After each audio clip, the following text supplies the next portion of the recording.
Dans nos statuts, on prévoit plusieurs qualités de membres, mais naturellement 3 qualités, dont le membre sympathisant, les membres effectifs et les membres d'honneur. Ce sont des structures qui n'étaient pas très bien organisées ou opérationnalisées dans les fédérations, jusqu'à ce que nous avions eu l'équipe, l'autorité morale du président national du secrétaire général pour que chaque fédération s'organise dans chaque fédération.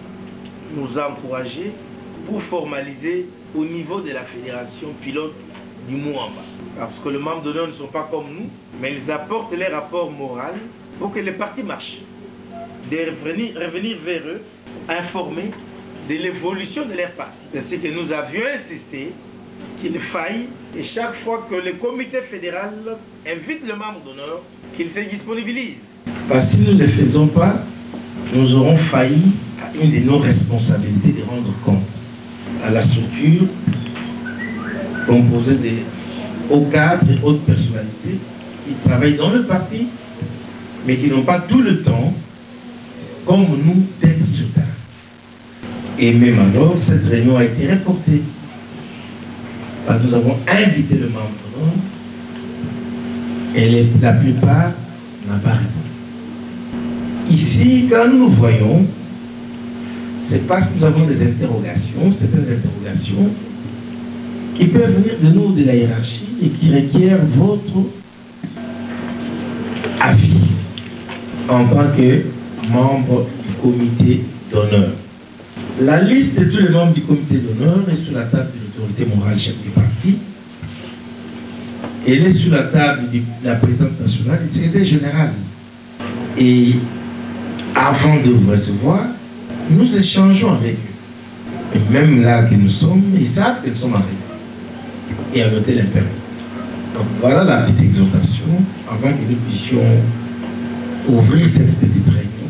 Nous voulions formuler à votre intention en tant que membre du comité d'honneur de l'AFDC au niveau de la fédération. Et nous avons pensé que nous devrions nous convenir sur une date du mois, date à laquelle nous pourrons commencer à nous voir en ordinaire. Mais certainement qu'il peut y arriver, qu'il y ait des urgences qui nécessitent que nous puissions vous voir collectivement ou individuellement, selon les cas. Ça vous permettrait d'agencer aussi vos emplois du temps, comme nous le faisons au niveau du terrain. Parce que nous, à la fédération, nous avons une date mythique qui nous permet de nous réunir chaque mois. C'est le 7. Donc chaque le 7 du mois, les comités fédéraux restreints, les inspecteurs chefs des pôles politiques, les présidents des communes politiques, nous sommes en réunion ordinaire pour évaluer ce que nous avons fait le mois passé et projeter ce que nous comptons faire le mois prochain. Et nous pensons qu'il serait important qu'au niveau du comité d'honneur aussi, à partir d'aujourd'hui, nous puissions fixer une date où nous savons que nous pouvons nous voir pour que votre fédération vous restitue ce qu'elle fait, reçoive pourquoi pas votre sagesse, ce que vous estimez que ça peut être fait. Vous le savez bien que la fédération du Mouamba, par modestie, est parmi les fédérations qui sont bien cotées par les hiérarchies. À ce stade, nous avons réussi à partir de l'état des liens de 2018 à réformer les structures sur demande des directoires, ou mieux en concertation avec les directoires. Parce que nous étions rendus compte qu'il y a beaucoup de points où on n'existait pas. En dépit du fait qu'on obtenait des sièges, un siège au niveau national, et plusieurs voix qui frôlaient l'obtention des sièges au niveau provincial.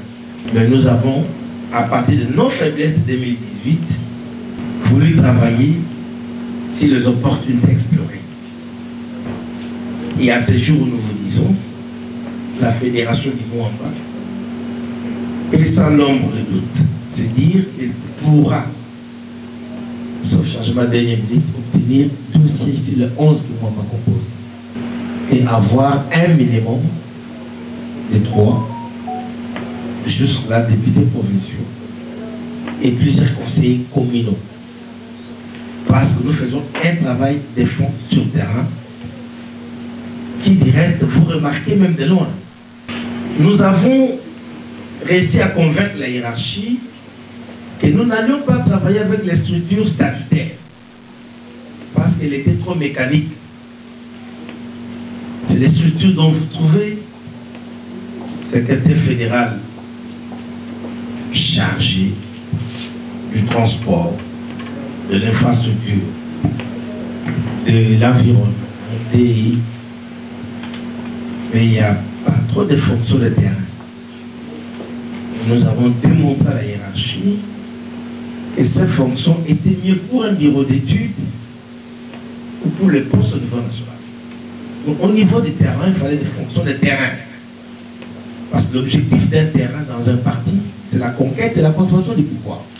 Et cette conquête et conservation des pouvoirs se résume dans le recrutement, dans la formation, dans la restructuration, mais pourquoi pas dans le renforcement des capacités des animateurs qui puissent être capables de convaincre les autres à rejoindre le parti, parce que c'est de notre nombre que nous pouvons prétendre garder la première position dont nous occupons maintenant dans les institutions. La hiérarchie nous a compris et elle nous a appris en tant que fédération expérimentale. Et à partir de ce qui a été fait, ils ont constaté que moi, on m'avait raison. Pendant toutes les activités organisées par la hiérarchie, moi, on m'a présent. Et à un nombre au-delà.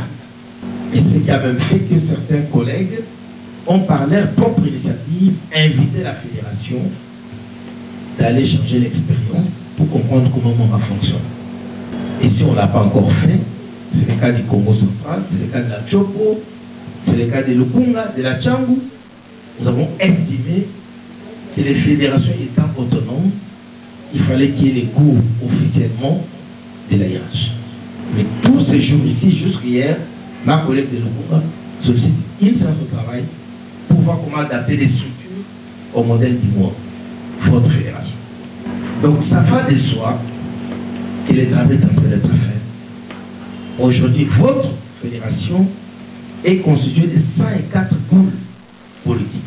Et pour être appelé un pôle politique, il faut avoir un minimum de 5 communes politiques.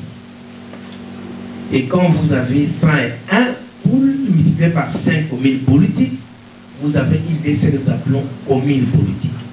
Et chaque commune politique est composée de 25 cadres. Vous pouvez comprendre quel effectif nous avons aujourd'hui. Et les 5 communes politiques sont les minima possibles. Mais il y a des communes politiques qui sont déjà dans 32 communes politiques. Il y a des pôles qui ont 52 communes politiques. Il y en a qui ont 28, il y en a, rares sont les pôles qui n'ont que 5 communes politiques. C'est-à-dire, à l'extrapolation, nous pouvons atteindre à ce jour plus de 20 000 cadres de l'arbre des témoins. Plus de 20 000 cadres. Et ce qui amène que quand nous avons besoin de mobiliser les camarades, on n'a plus besoin de faire de grands efforts. S'il faut dire à chaque commune politique, amener 2 personnes, vous êtes mis. C'est l'expansion que vous voyez quand nous sommes pas des dictateurs partout, tout le monde sait au niveau en bas. Comment ils viennent nombreux? Et ils ne savent pas qu'une commune ne mobilise que des personnes. Et la démonstration se fera, sauf changement, le 10 juillet. Mais nous suivons l'évolution des mesures Covid. Et vous allez voir ce que Mwamba représente aujourd'hui, à l'espérance de la fille, où nous devrions déployer plus de 15 000 cadres. Certains nous ont posé la question de savoir pourquoi vous parlez cadre, vous ne parlez pas de membres. Nous disons non. Les cadres, c'est celui qui a déjà passé toutes ces étapes. Nous ne parlons pas de membres effectifs. Pour être cadre, nous avons commencé par être membres du parti. Pas que nous avons adhéré, nous avons signé le fichier. Et nous avons intégré des militantismes qui ont fait que nous pouvons occuper des fonctions au sein du parti. Ce sont, on appelle des cadres, mais ce sont des membres. Mais aussi, il faut dire que le cadre, sont ceux qui encadrent le membre. Et les membres, c'est l'année prochaine, en 2020. C'est là que nous allons déployer les cellules de base. Mais nous considérons les cadres comme étant la fondation d'une maison. Quand une maison n'est pas bien bâtie par sa fondation, les restes, c'est de l'insécurité dans la construction. Pour que cet hôtel Imperium du camarade Bruno, notre membre d'honneur, tienne, c'est parce qu'il a travaillé sur la fondation. Et nous considérons que la fondation de notre parti, c'est d'abord les cadres. Et dès que les cadres sont fidélisés, ils ont la maturité, ils ont compris, ils peuvent recevoir maintenant le membre qu'on appelle communément le membre simple et les encadrer jusqu'en 2023.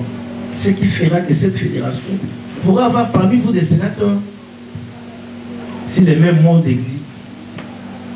Mais pourquoi pas un gouverneur si nous irons dans les élections directes? Donc nous sommes en train de travailler, étant conscients qu'au même moment que nous sommes dans la gestion des ambitions de 2018 ou du résultat 2018, nous préparons pour que 2023 nous restons toujours au top en tant qu'AFDC ou mieux AFDC si ça va continuer à exister. Parce que la loi électorale n'est pas encore adoptée en dépit du comité de la CENI. Parce que la tendance est que chaque parti pourra aller seul, chacun pour soi, Dieu pour tous. Ce qui fera que certains partis vont se greffer aux grands partis pour trouver une place sous le soleil. Et ce travail est fait avec sérieux abnégation par le camarade inspecteur, président des communes politiques, mais grâce à votre accompagnement. Je ne crois pas qu'il y ait une fédération dans la République démocratique du Congo et à l'extérieur qui est plus visible que la fédération du Mamba pendant ce temps. Et l'autorité les reconnaît et la hiérarchie les reconnaît. Tout ça, c'est parce que nous avons des cadres qui sont formés, qui comprennent que mensuellement, ils peuvent mettre 1000 francs, 2000 francs, 3000 francs pour le fonctionnement de leur parti. Mais aussi qu'il y a des hauts cadres qui comprennent que nous pouvons souscrire mensuellement pour accompagner le parti. Qu'ils ne viennent pas de la hiérarchie, ni de l'autorité morale, mais qui viennent de nos contributions à l'interne. Donc, nos contributions, il faut contribuer.